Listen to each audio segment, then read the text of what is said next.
नमस्कार। सभी को दीपोत्सव की हार्दिक मंगल कामनाएं। आज मैं इस व्याख्यान के माध्यम से आपको टेरिडोफाइट्स की विशेषताओं से अवगत कराना चाहूंगा। टेरिडोफाइट शब्द की उत्पत्ति है जो दो ग्रीक शब्दों से हुई है। पहला टेरॉन मीन्स फेदर लाइक और पंखनुमा, दूसरा फाइटोन मीन्स प्लांट। ऐसे प्लांट जिनकी पत्तियां हैं वो पंखनुमा होती है तथा प्लांट पंखनुमा ही दिखाई देते हैं, उन्हें टेरिडोफाइट कहा गया। टेरिडोफाइट की क्या क्या विशेषताएं हैं, आइए कुछ स्लाइड्स के माध्यम से आपको बताने का प्रयास कर रहा हूं। सबसे पहले तो कि टेरिडोफाइट है वो बीज रहित पौधों का सबसे आदि समूह है जिसमें संवहनोतक पाए जाते हैं। यानी pteridophyte constitute the most primitive seedless vascular plants, जिनमें न तो फ्रूट बनते हैं और न बीज बनते हैं, और इनमें जनन है केवल स्पोर्स के द्वारा ही संपन्न होता है। टेरिडोफाइट शब्द का जो निर्माण किया जिन्होंने टेरॉन और फाइटोन से, यानी टेरिडोफाइट शब्द देने का जो श्रेय है वो हकेल को जाता है। टेरिडोफाइट की लगभग 12,000 जीवित प्रजातियां हैं। कुछ टेरिडोफाइट फॉसिल भी होते हैं और ये कुछ एक्वेटिक से लेके यानी जलीय पादपों से लेके बहुत बड़े बड़े ट्रॉपिकल वृक्षों के रूपों में भी टेरिडोफाइट पाए जाते हैं। और इनके, जैसा मैंने पहले बताया, फॉसिल रिकॉर्ड भी उत्पन्न है जो उपस्थित है, जो सेल्यूरियन पीरियड के हैं। सेल्यूरियन पीरियड कब आता है? लेट पेलियोजोइक एरा का जो कालखंड सेल्यूरियन है उसमें इनके फॉसिल रिकॉर्ड उपस्थित है। इसके कारण पेलियोजोइक एरा है उसे एज ऑफ टेरिडोफाइट कहा जाता है। यहाँ पे दो सर्किल बने हुए हैं, एक में x लिखा हुआ, एक में 2x, यानी इसमें युग्मकोद्भिद और बीजाणुद्भिद दो पादप पाए जाते हैं, और दोनों जो जनरेशंस है वो एक दूसरे से इंडिपेंडेंट होती है, यानी एक दूसरे पे आश्रित नहीं होती, और इनका ड्यूरेशन है वो समान होता है। टेरिडोफाइट, जैसा कि मैंने पिछले चित्र के हिसाब से बताया, दो तरह की जनरेशन होती है, स्पोरोफाइटिक और गैमेटोफाइटिक। मैं इस प्रथम व्याख्यान में टेरिडोफाइट के स्पोरोफाइटिक यानी बीजाणुद्भिद जनरेशन के जो लाक्षणिक विशेषताएं हैं उनको बताने का प्रयास करूंगा। टेरिडोफाइट में जो मुख्य पादप काय है वो स्पोरोफाइटिक होता है तथा ये जड़, तना तथा पत्तियों में विभेदित होता है सामान्य पादपों की तरह। तथा जो परिपक्व स्पोरोफाइट है वो पोषण के रूप से इंडिपेंडेंट होता है। किससे? युग्मकोद्भिद से। यानी जैसे ब्रायोफाइट में जो स्पोरोफाइट है वो युग्मकोद्भिद पर आश्रित रहता है, लेकिन टेरिडोफाइट्स में जो बीजाणुद्भिद है वो युग्मकोद्भिद पर आश्रित नहीं रहता, वो स्वतंत्र होता है। दूसरा है, इनके आवास और प्रकृति में बहुत सारे वेरिएशन है। जैसे ये छोटे छोटे एनुअल प्लांट के रूप में भी पाया जाता है, जैसे एजोला है, साल्विया है, साल्विनिया है, मार्सिलिया है। मार्सिलिया अपन यहाँ पे जो तेजा जी की जन्मस्थली है खरनाल, उस गांव के बाहर जो पानी इकट्ठा रहता है उसमें मार्सिलिया के प्लांट, असंख्य प्लांट देखने को मिलते हैं। आपको यहाँ पे प्रैक्टिकल में जो स्पोरोफाइट और पीटियोल काटने को दिया जाएगा वो वहीं से संग्रहित किया गया है। और कुछ प्लांट है वो बड़े और बहुवर्षीय होते हैं, जैसे एंजियोस्टेरिस है, ओस्मंडा है आदि। अधिकांश जो जीवित टेरिडोफाइट है वो टेरेस्ट्रियल होते हैं, यानी जमीन पे पाए जाते हैं, लेकिन इनको ग्रो करने के लिए जो वातावरण है वो कैसा चाहिए? मॉइस्ट चाहिए, यानी नमी युक्त और छायादार जगह इनको चाहिए ग्रोथ करने के लिए। उदाहरण है टेरिस। कुछ इसके जो प्लांट है वो जलीय होते हैं, एजोला, आइसोइटिस और जैसा कि मैंने बताया मार्सिलिया, साल्विनिया आदि आदि। लेकिन कुछ प्रजातियां हैं वो जीरोफिटिक यानी मरुद्भिद भी होती है, जैसे स्लेजिनेला रूपेस्ट्रिस। स्लेजिनेला एक प्रकार का हिटेरोस्पोरस प्लांट है, और भी है यहाँ पे, लेकिन स्लेजिनेला में हिटेरोस्पोरी का उद्भव पता चला था सबसे पहले, इसलिए मैं यहाँ बता रहा हूं। और स्लेजिनेला लेपिडोफिला, स्लेजिनेला डेंसा और इक्विसिटम आर्वेंस आदि ऐसे प्लांट है जो जीरोफिटिक होते हैं, और इनमें जीरोफाइटिक लक्षण भी पाए जाते हैं। जब इन एक एक प्लांट को बताएंगे जो आपके कोर्स में, तब विस्तार से समझाने का प्रयास करेंगे। कुछ और लक्षण है, जैसे प्राइमरी रूट है, इनमें एफिमरेल होती है। एफिमरेल का मतलब अल्पकालिक होती है, और कुछ समय पश्चात ही वो समाप्त हो जाती है, और इनकी जगह है वो अपस्थानिक जड़ें यानी एडवेंटिशियस रूट्स के द्वारा ले ली जाती है। और रूट में परमानेंट ग्रोइंग एपेक्स होती है, यानी परमानेंट यानी स्थायी, ग्रोइंग यानी वृद्धिशील, एपेक्स यानी शीर्ष। तो टेरिडोफाइट की जड़ों में जो शीर्ष है वो स्थायी रूप से वृद्धिशील रहता है।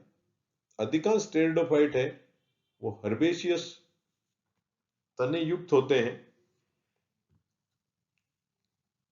And stem also has permanent growing apex. जैसे जड़ में था, जड़ में भी स्थायी वृद्धिशील शीर्ष होता है, उसी तरह से तने में भी स्थायी वृद्धिशील शीर्ष होता है।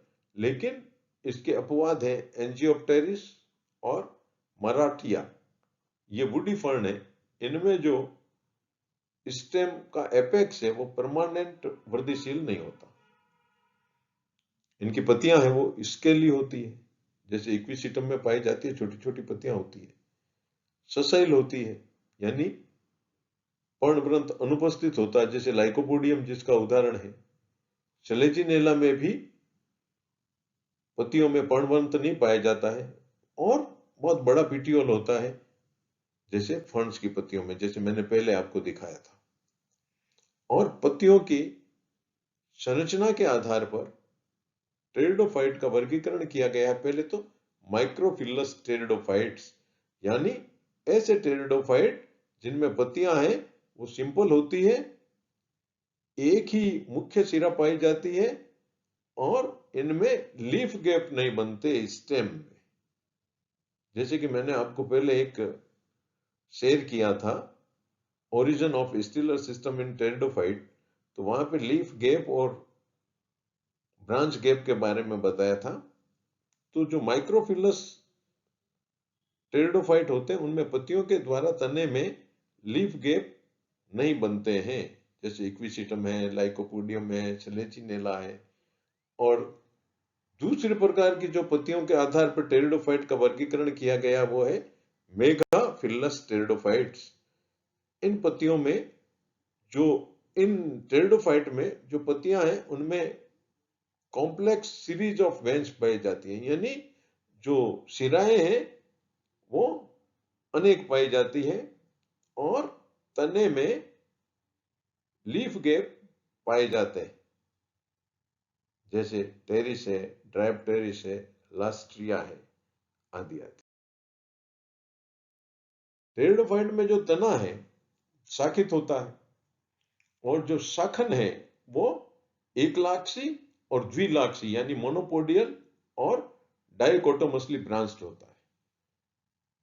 लेकिन जो शाखाएं उत्पन्न होती है वो पत्तियों के एक्सिस से नहीं होती, कक्ष से उत्पन्न नहीं होती, यानी एक्सिलरी ब्रांचिंग है वो टेरिडोफाइट में अनुपस्थित होती है, जैसे स्पर्मेटोफाइट्स में पाई जाती है। यानी अपने एंजियोस्पर्मिक पादप है उनमें जो शाखाएं निकलती है वो पत्तियों के कक्ष से निकलती है। फिलीफॉर्म ट्राइकोम्स पाए जाते हैं, स्टोमेटा उपस्थित होते हैं और कहाँ होते हैं? पत्तियों के दोनों सतह पर पाए जाते हैं। संवहनपूल सुविकसित होता है, पत्तियों जड़ों में भी पाया जाता है और तने में भी पाया जाता है। और संवहनपूल में जाइलम और फ्लोएम दोनों उपस्थित होते हैं। कैम्बियम सामान्यतः अनुपस्थित होती है, अर्थात इनमें द्वितीयक वृद्धि नहीं पाई जाती, लेकिन कुछ टेरिडोफाइट ऐसे हैं जिनमें द्वितीयक वृद्धि पाई जाती है। बोट्राइकियम, आइसोइटिस इत्यादि में द्वितीयक वृद्धि पाई जाती है। और जो वेस्कुलर बंडल है उसे, जो केंद्र का भाग है, एंडोडर्मिस के अंदर का भाग है, उसे स्टील कहते हैं। और स्टील, जैसे origin of stealer system in pteridophytes में मैंने बताया था कि स्टील कई तरह की होती है। उनमें से सबसे जो प्राक प्रकार की है या आदि प्रकार की है उसे प्रोटो स्टील कहते हैं। लाइकोपोडियम, सिलेजिनेला इसके उदाहरण है। दूसरी साइफोन स्टील जो इक्विसिटम में पाई जाती है, ओफियोग्लोसम में पाई जाती है, बोट्राइकियम में पाई जाती है। डिक्टियो स्टील है वो पॉलीस्टिकम में पाई जाती है। और पॉलीसाइक्लिक स्टील है वो एंजियोप्टेरिस में, टेरिस में, नेफ्रोलेपिस, मराठिया आदि में पाई जाती है। तो स्टील भी टेरिडोफाइट में कई प्रकार की होती है, क्योंकि ओरिजिन ऑफ स्टील है टेरिडोफाइट में ही हुआ। और इसी के आधार पे इन्हें यह भी कहा जाता है कि ये अर्ली लैंड वेस्कुलर प्लांट है, यानी सबसे पहले स्थलीय संवहनी पादप हैं टेरिडोफाइट्स। जाइलम है टेरिडोफाइट में, वो ट्रेकिड्स का बना होता है, वेसल्स अनुपस्थित होती है। कुछ मेंबर ऐसे हैं टेरिडोफाइट के जिनमें वेसल्स पाई जाती है, जैसे टेरिस विटाटा, टेरिडियम एक्विलिनम जिसका चित्र सबसे पहले मैंने बताया, नेफ्रोलेपिस कॉर्डिफोलिया, एक्टिनोप्टेरिस रेडिएटा आदि में वेसल्स पाई जाती है। फ्लोएम सामान्यतः सीव सेल का बना होता है, जिसमें फ्लोएम पेरेन्काइमा भी पाई जाती है। कुछ टेरिडोफाइट जैसे इक्विसिटम आर्वेंसी तथा इक्विसिटम गाइगेंसियम है जिनमें सीव ट्यूब प्रेजेंट होती है। सीव सेल और पेरेन्काइमा सभी में पाई जाती है, लेकिन इक्विसिटम की दो प्रजातियों में सीव ट्यूब भी पाई जाती है। तो आज इस व्याख्यान के माध्यम से मैंने आपको टेरिडोफाइट का जो स्पोरोफाइट है उसमें कौन कौन से उसके लक्षण होते हैं उन्हें बताने का प्रयास किया। कोरोना काल है, कोरोना तीव्र गति से हर घर में दस्तक देने को आतुर है। घर में रहिए, सुरक्षित रहिए और पढ़ते रहिए। जय हिंद।